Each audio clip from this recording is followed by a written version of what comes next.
Hi, I'm Jonathan and I'm here with Ignite. In this video, we're going to be looking at the Module A Textual Conversations study, particularly the prescribed texts Ariel by Sylvia Plath and Birthday Letters by Ted Hughes, two poetic works. In this particular video, we'll be looking at some of the key connections between these two texts and what ensures these texts are engaged within a conversation, what actually makes a textual conversation. So let's start with that question. What is a textual conversation?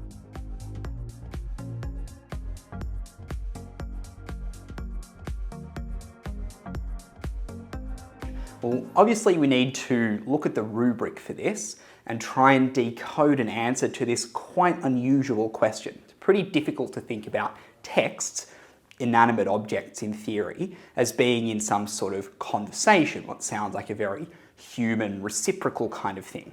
So what does the rubric tell us to look for? There's lots of key terms here, some of which will be included within questions that you may get in the trials and HSC, but I think we want to look for the resonances and dissonances between the texts, how they align, mirror and collide, and how they are informed by different sets of contextual information and knowledge.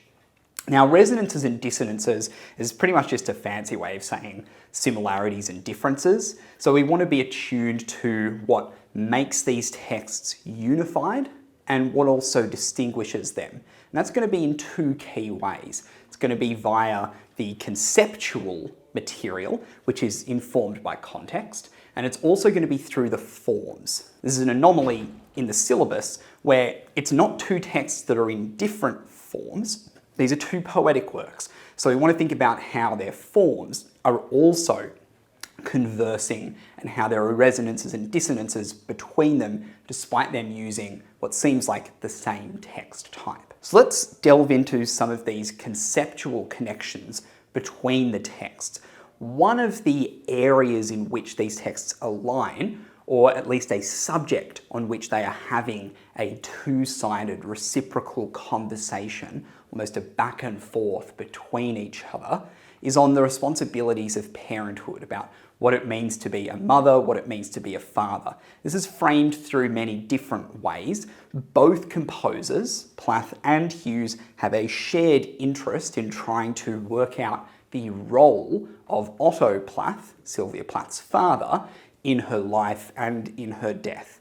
They also have some dissonances. There's some contestability within their conversation on the role that Hughes played, both as a partner to Plath, but also more especially as a father to their children. Another thing that is linked in with these questions of the responsibility of parenthood is the perennial legacy of trauma. Both these texts are fixated on the way in which personal and historical trauma become entwined within our lives, and how the past is never dead, it's never truly past. We can't really ever escape things that have happened within our personal or cultural past.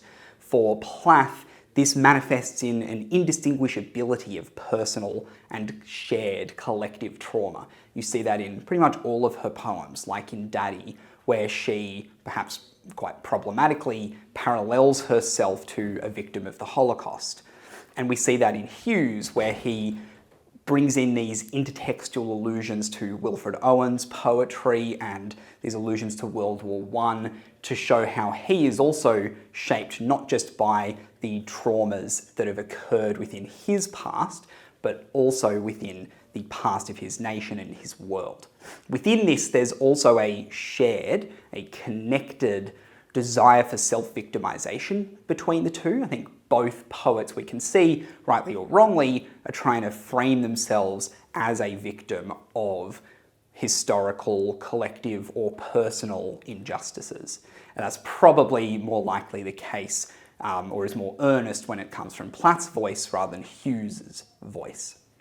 And finally, they both, perhaps ironically, given they are communicators, they are writers, they use language, interested in the difficulties of communication and the incapacity for each of them to reach out to the other. I think there's this interesting little moment of textual connection between the texts where in the end of Lady Lazarus, Plath refers to these kind of remnants of a lost civilization.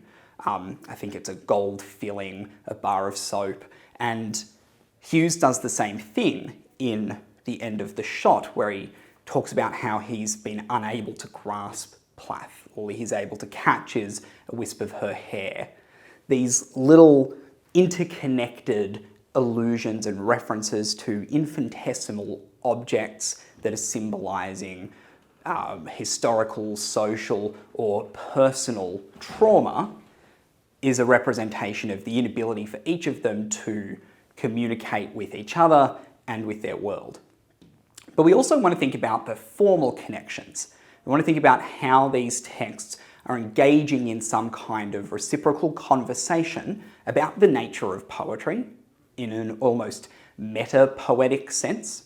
So we understand that these two texts are both composed within the poetic form, and we can think about the implications of that. But what's more interesting is that they can both be classified as confessional texts.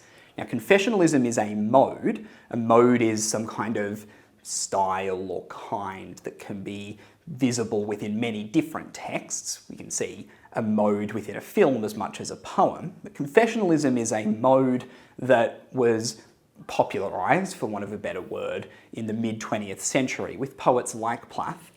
Nominally, it's about the translation of one's intense inner personal experiences onto the page, this unmasking of the self, a divulsion of their inner truth. And yes, this is true. We can also think about confessionalism as a tactic that these two composers use to authenticate some of the things that they say that might not be true, or that they might want to seem true.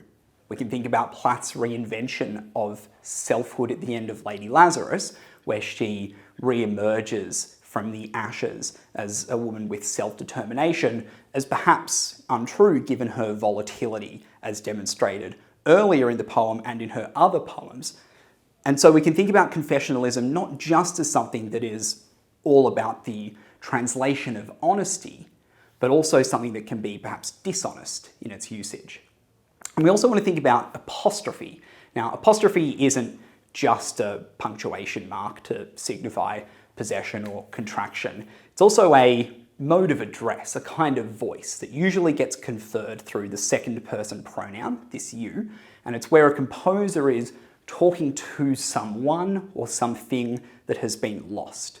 Now, this manifests very obviously through Plath's second person address to her father, same as Hughes's second person addresses to his late wife, to his wife's father, these sorts of things. But we can also think about the more metaphysical concepts that these composers speak to. Perhaps a sense of freedom might be something that is lost from Plath that she communicates to. And we want to think about why Hughes especially co-opts some of these formal strategies from Plath for his own writing. Is it to patronize her? Is it condescending? Probably. I think there's some moments where he appropriates her childlike language for the sake of mockery, but perhaps it's also an attempt at empathy, an attempt to try and understand how she felt through her own words, to put himself within her own style. So these are some of the ways in which these texts are connected and how these texts engage in a conversation about shared subject matter, and a conversation about the nature and role of poetry as conferred through their form. And ultimately what we want to think about with Module A is how, if we were to just to read one of these texts in a vacuum, we somehow wouldn't get the whole picture. We wouldn't get this holistic understanding of truth or parenthood or the nature of Plath's demise or Hughes's guilt and susceptibility in that demise, or any of these conceptual or formal questions. We need both of them in this reciprocal conversational bond. Thank you for watching this video, and please subscribe to find more about these texts and others.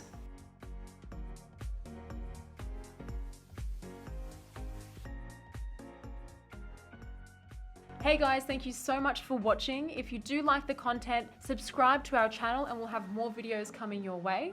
That's right, guys. Thanks for watching. And please make sure you check out our online resource database. We've had a team of state rank achievers and heads of English put these together for you, covering everything from essay structures and examples all the way through to craft of writing and comprehension skills. So check them out at ignitehse.com.au, and we look forward to seeing you in the next video.